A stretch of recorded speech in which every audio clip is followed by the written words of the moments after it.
Welcome, welcome, welcome, welcome.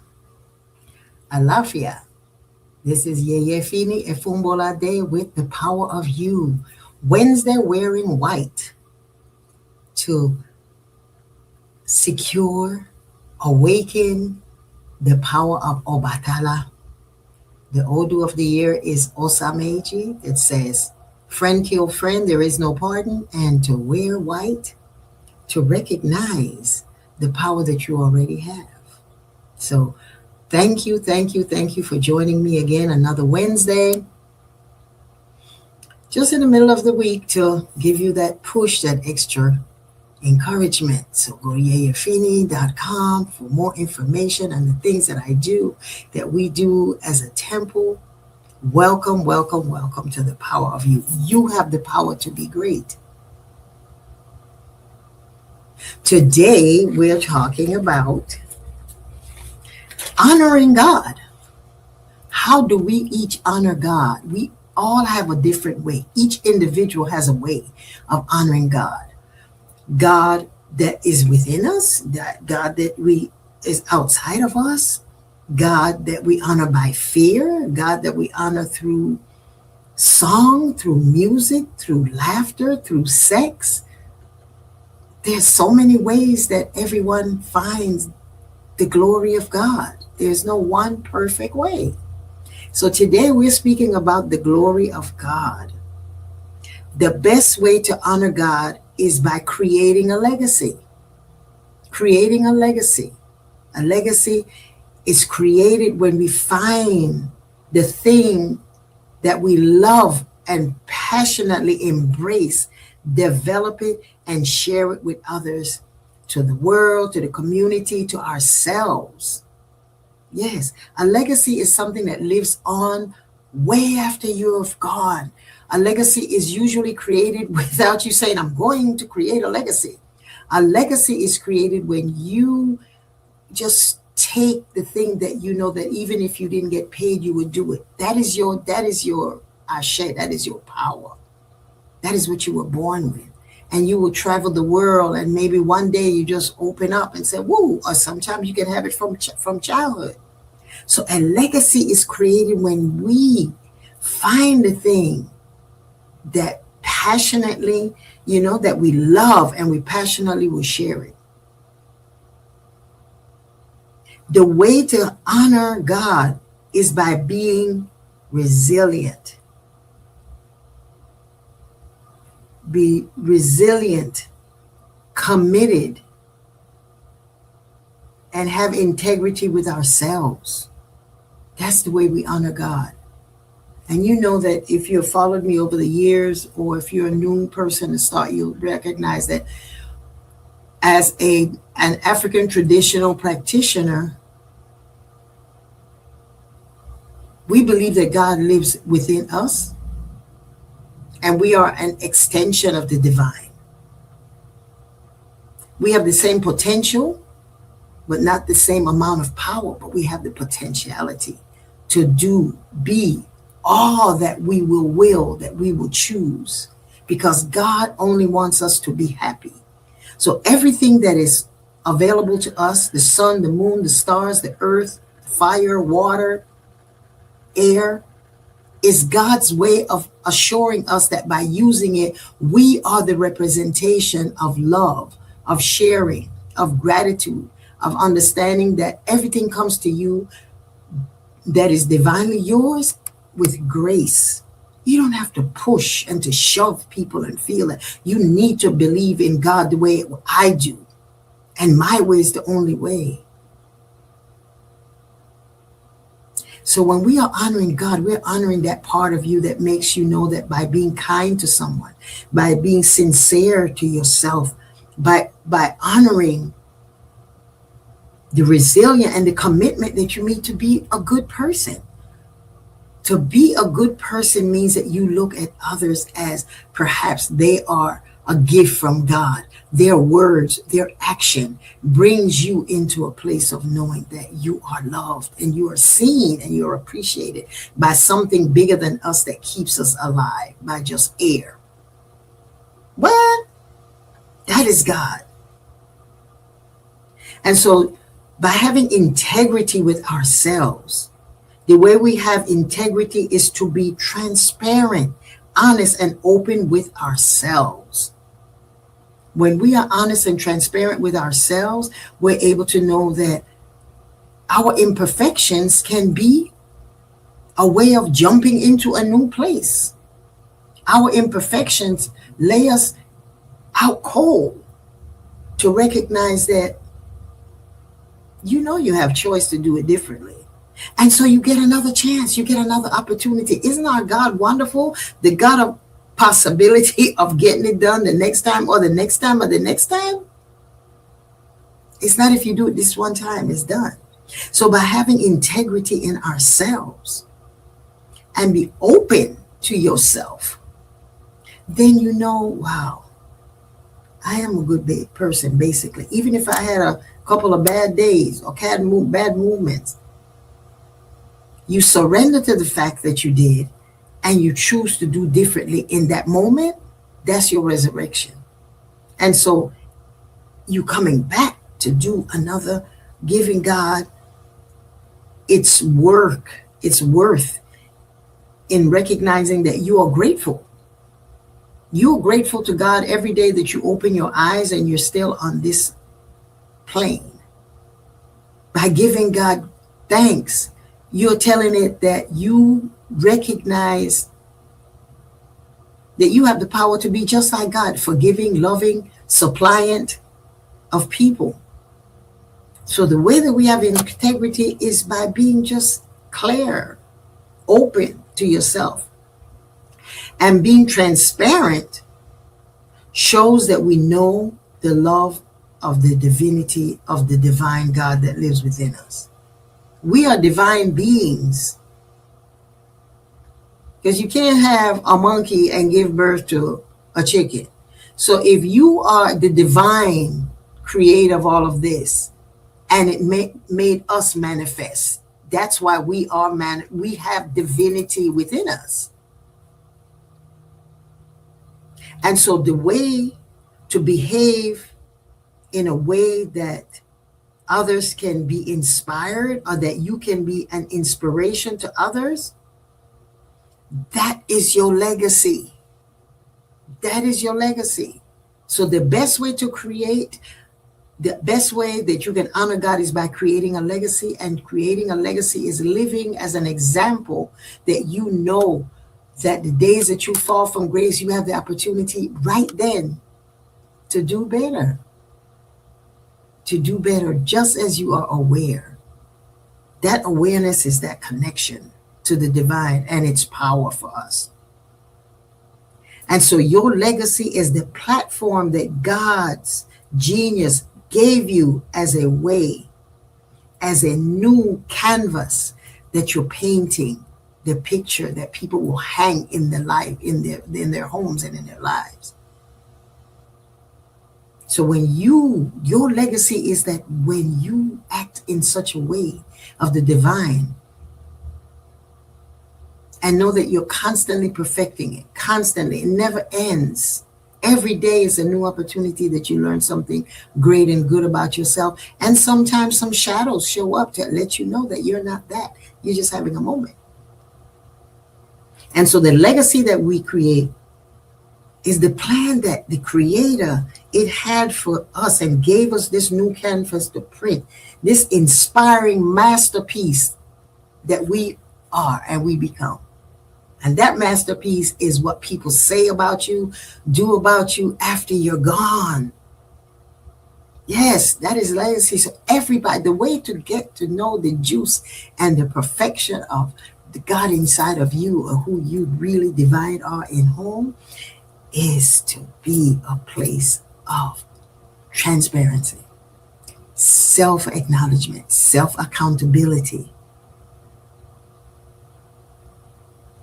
Yes. It's never too late to realize or to recognize and start over that you have always been divine, that you have always had more good days than bad days. So that's the way that we honor God. And so this Black History Month, was started as Black History Week, right? By Carter B. Woodson.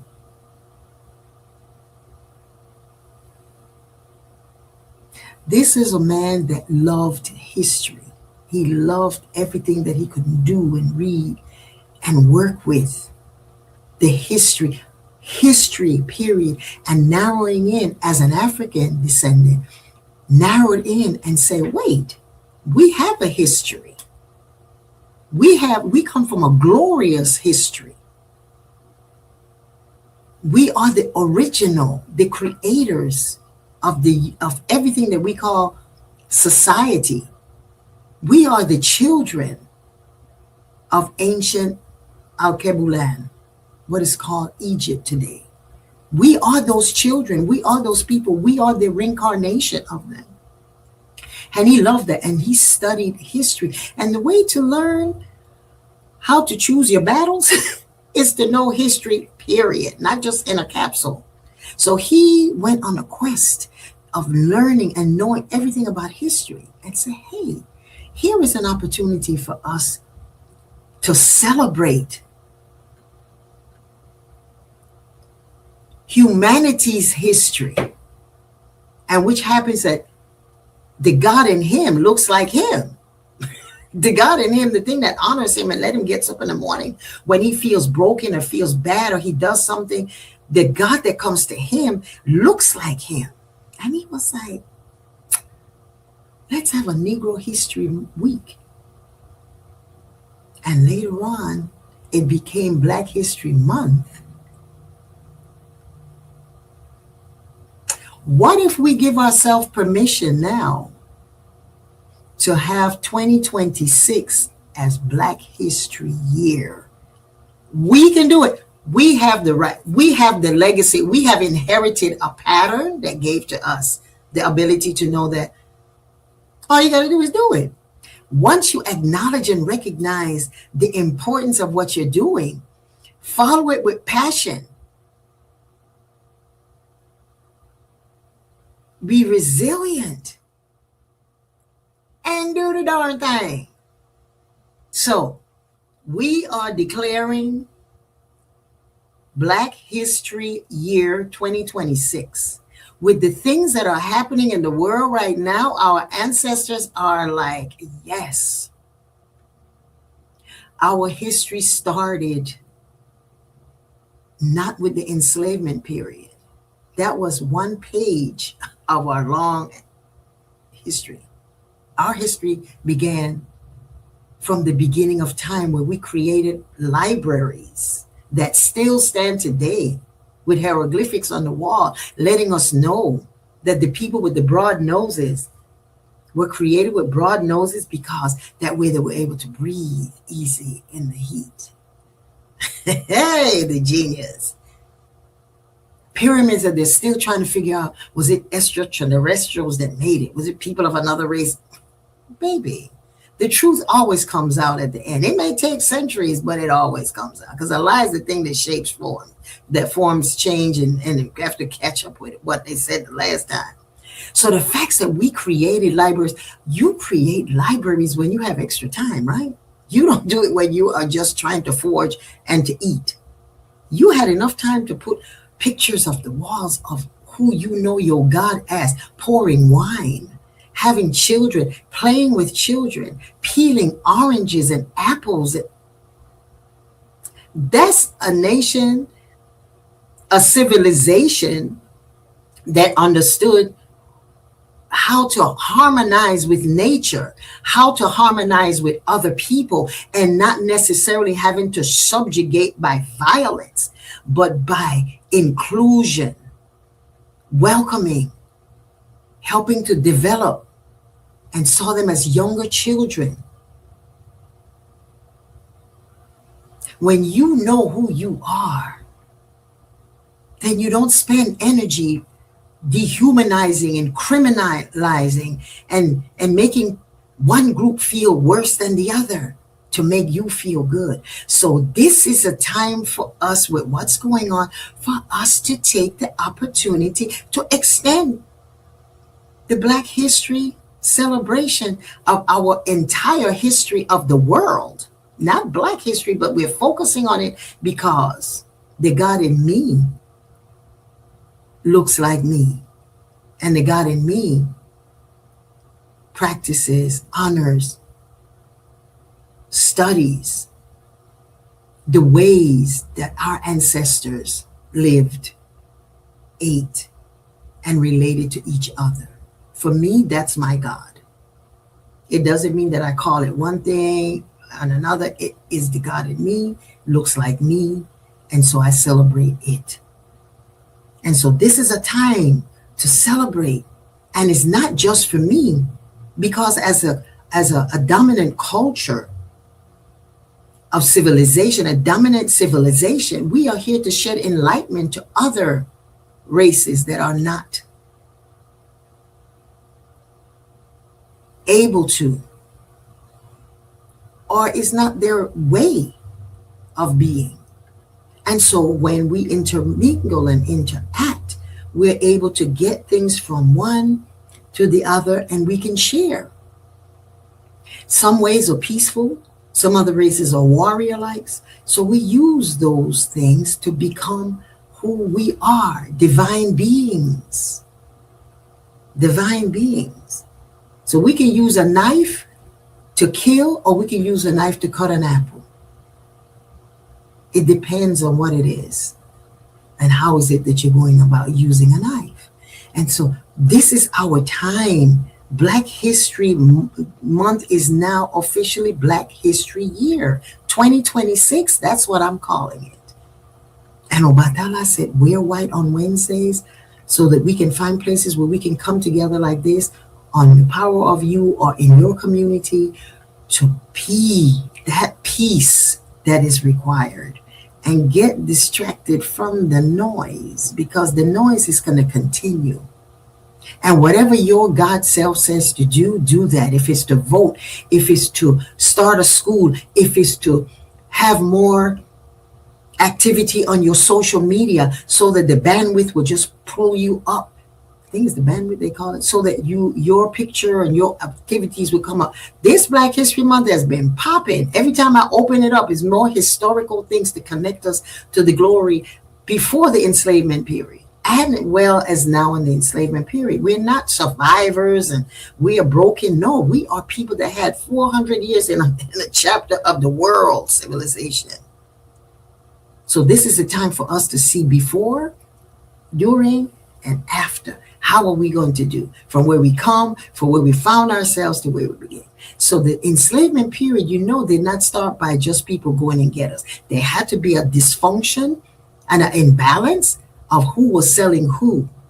And so taking responsibility for that, we know why it's important at this time to take Black History Month. We owe it to ourselves, our legacy. And for us to have a legacy, you have to know who you are. So what if we extended Brother Carter Woodson's story of like, hey, we got a history. Let me put this in a place where we can do it even long after where I'm gone. Yes. I went to a program last night and I walked in. It was the first time I ever came to a school in Winston-Salem that it was going to be Woodson school. I've never been there. And look how spirit is. I walk in and the song is being chanted. Fonga alafia ashe ashe. Look at spirit, which means Fonga, we welcome you with peace. Ashe ashe.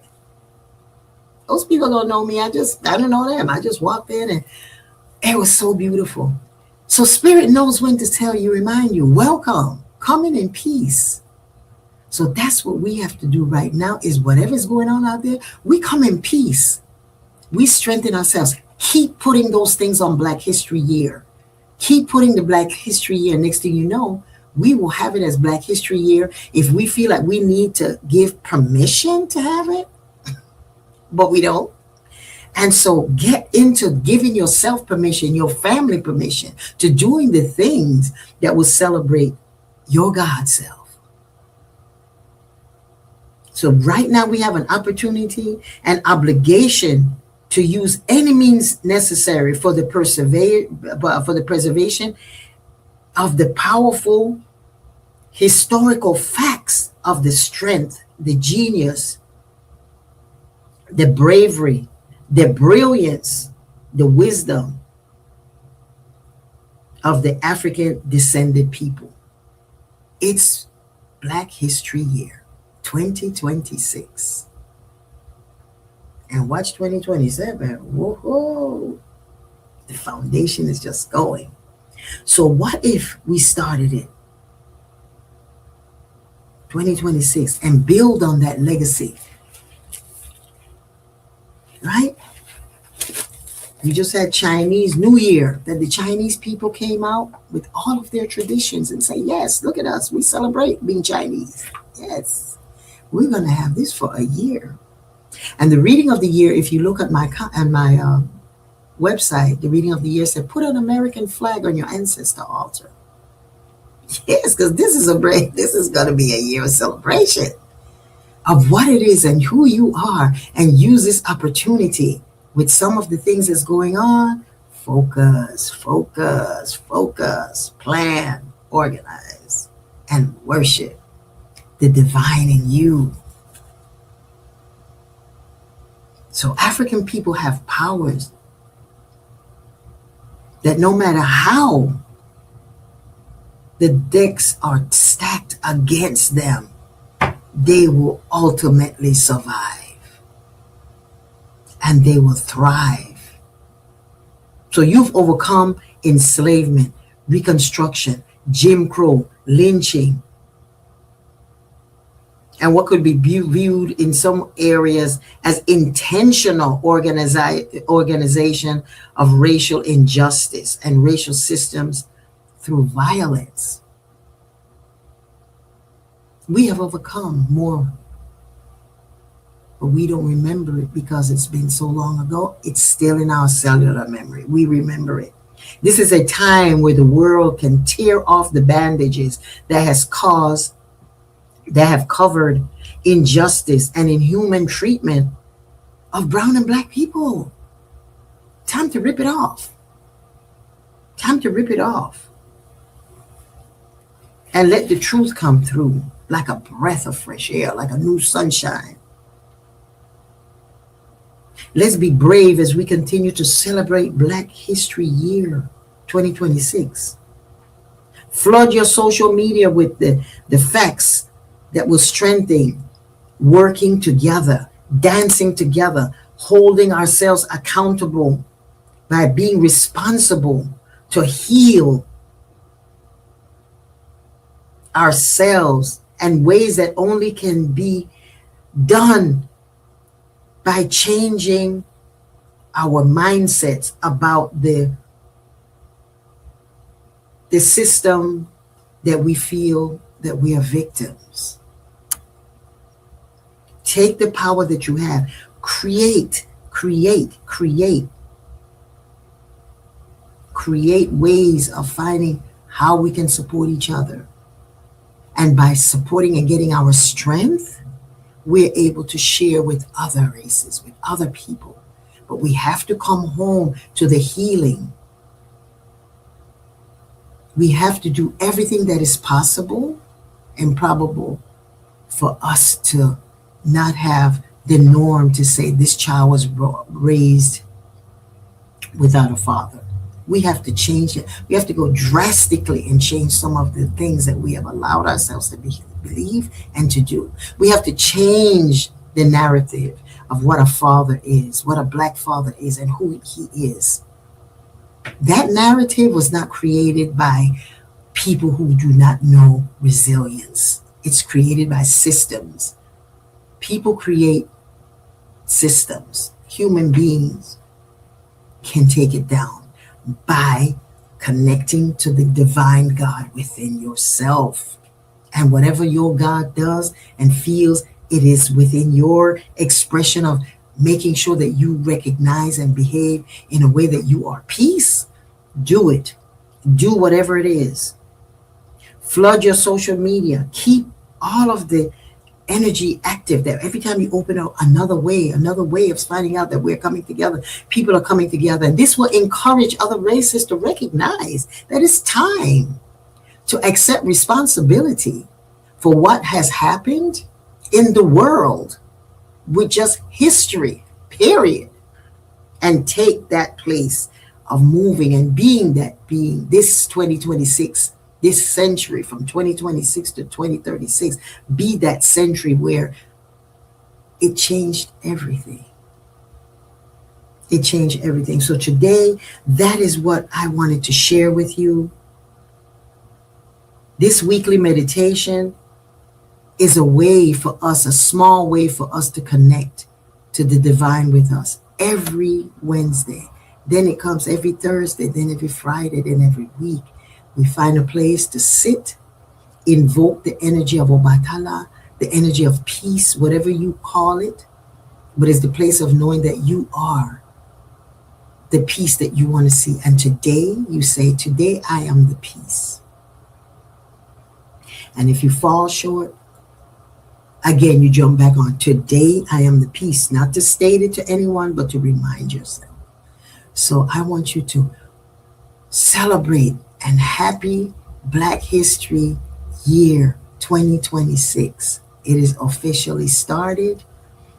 It's a continuum today and tomorrow and forever.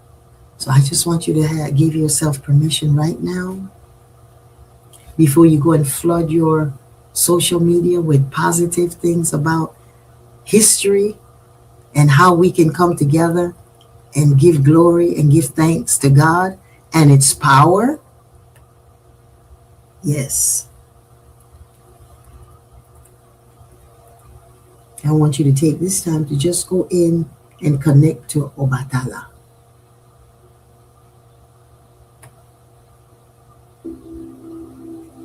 So breathing in. I was inspired to make this and breathing out nice and slow as a way of sharing the power and the knowledge of Obatala, the Father. Visualize yourself on the top of a mountain with Obatala. Obatala lives inside of and as you listen to this meditation from my CD, Obatala is the owner of all. Visualize yourself listening to Obatala's words. To intuit, to download, and to connect to peace that everyone is seeking. Obatala is struggle and then peace, obstruction and clarity. The children of Obatala will face many adversities, because only through adversity you can appreciate peace and calm and love. Through adversity, no matter what Obatala goes through, as an entity, as an energy, as a force, it always realizes its power by remaining peaceful, by remaining clear, optimistic, and having a hope. So Obatala is the energy that when you feel like you've hit rock bottom, Obatala got your back. When everything else seems dark or distant or disorganized, Obatala comes in and gives you clarity. It makes you say yes, yes, yes to life. So this music is an opportunity for you to look at the challenges that you may be going through or the things that you've gone through and recognize that it's all going to be fine. When you change your perception from being lost or victimized or being traumatized, when you change that to knowing that I am bigger than this, I am better than that, because I am not alone, then you know Obatala. Obatala is that energy that makes you know that your father is protecting you. Your mother is protecting you. And that's Obatala. The male energy, the female energy of peace, tranquility, and knowing that you have the power to be great. The energy of peace and the triumph over adversity. That's Obatala. When we get bombarded with the little trivial things, Obatala says, all of that you see down there is irrelevant. What you are seeing is what I see.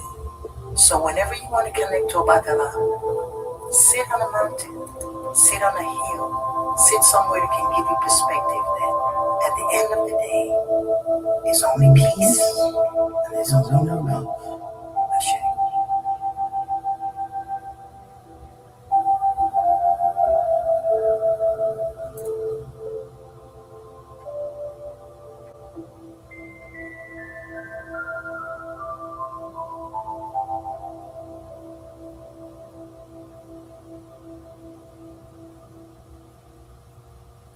Obatala e pau.